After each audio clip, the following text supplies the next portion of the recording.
অনেকেই কিন্তু অনেক প্রসেসে মাটন রান্না করে, সেটা আমি দেখি। কিন্তু আমি যেইটুকুনি পারি কিন্তু খেয়ে সবাই নামই করে যে না, মাটনটা খেতে কিন্তু সত্যি অসাধারণ হয়েছে। তো হ্যাঁ, এটা হচ্ছে রবিবারের ভিডিও। আমার কিন্তু এটা আপডেট দিতে একটু লেট হয়ে গেল। তো দেখো, নিয়ে নিয়েছি এখানে কড়াই আর সর্ষের তেল নিয়ে নিয়েছি। অবশ্যই মাটন রান্না করলে কিন্তু সর্ষের তেল ব্যবহার করতে হবে। আর নিয়ে নিয়েছি চন্দ্রমুখী আলু, বড় বড় করে নিয়েছি যাতে মাংসতে খেতে খুব ভালো লাগে। আর সব কিছু দেখো রেডি করে নিয়েছি, তোমাদেরকে একটু দেখিয়ে দিলাম। আর এখানে আছে 800 মতো মাটন। তো সেই মাটনটা আজকে রান্না করব। আর দেখো সাথে কিন্তু চর্বিটা আলাদা করে নিয়েছি। আর দেখো কড়াই সর্ষের তেল গরম করে নিয়েছি। আর বড় বড় করে যে আলুগুলো কেটেছিলাম সেইগুলো ভালো করে ভাজা করে নিলাম। আর দেখো আলু ভাজা হয়ে গেল। তারপরে এখানে তেলের মধ্যে গোটা শুকনো লঙ্কা, জিরে, গোটা গরম মশলা, তেজপাতা দিয়ে পেঁয়াজগুলো দিয়ে ভালো করে ভেজে নিলাম একটু লাল লাল করে। তারপরে দেখো মাংস দিয়ে দিলাম উপরে। সেই মাংসগুলো এবারে ভালো করে পেঁয়াজের সাথে ভাজা করে নেবো।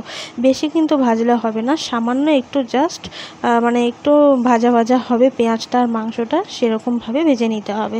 একটু জাস্ট নুন দিয়ে একটু কষে নিলাম। নুনটা কিন্তু অবশ্যই দিতে হবে, তাহলে কিন্তু পেঁয়াজে যে জলটা ছাড়বে তাতে কিন্তু মাংসটা ভালোভাবে অনেকটা সেদ্ধ হয়ে যাবে। তো মাটন জানোই সবাই যে একটু ভালো করে কষতে হয়, তাহলে কিন্তু আরও স্বাদটা দ্বিগুণ বেড়ে যায়। আর দেখো তারপরে এখানে আদা রসুন লঙ্কা বাটাটা যে পেস্টটা করে রেখেছিলাম সেটা কিন্তু দিয়ে দিলাম। আর সাথে হলুদ গুঁড়ো, লঙ্কার গুঁড়ো, জিরে গুঁড়ো, ধনে গুঁড়ো, নুন, চিনি সমস্ত কিছু দিয়ে ভালো করে কিন্তু কষে নিলাম। ভালো করে কষতে কষতে কিন্তু যাতে জলটা অনেকটা বেরোয় সেরকমভাবে কষতে হবে। আর কিন্তু যত কষবে মাংসের টেস্ট কিন্তু আরও বেড়ে যাবে। তো দেখো তারপরে এখানে 3-4 টুকরো মতো পেঁপে আমি কেটে রেখেছিলাম। তো এই পেঁপে কিন্তু আমি কোনো দিন রান্নায় ব্যবহার করিনি। আমি যতবার মাটন করেছি পেঁপে কোনো দিন দিইনি, ফার্স্ট টাইম। আর দেখো সাথে দিয়ে দিয়েছি 2টো গোটা গোটা টমেটো। এই টমেটো কিন্তু আমি তরকারিতে বেশিরভাগ গোটা গোটাই দিই, তাতে কিন্তু টেস্টটা খুব ভালো হয়। আমি কিন্তু কেটে টমেটো খুব কমই ব্যবহার করি।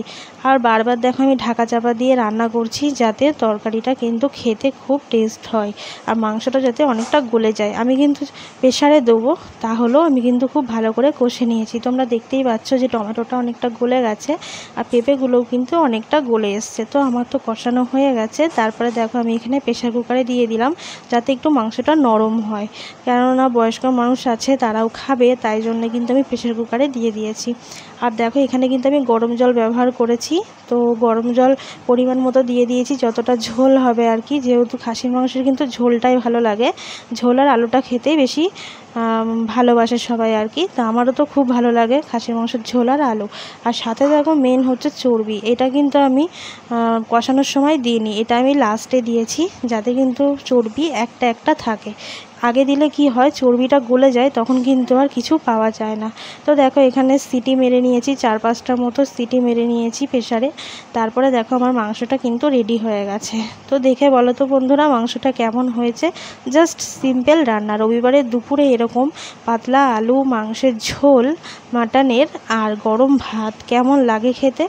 আর সাথে যদি হয় 1 টুকরো লেবু, তাও যদি হয় গন্ধরাজ, তো আর তো কোনো কথাই নেই।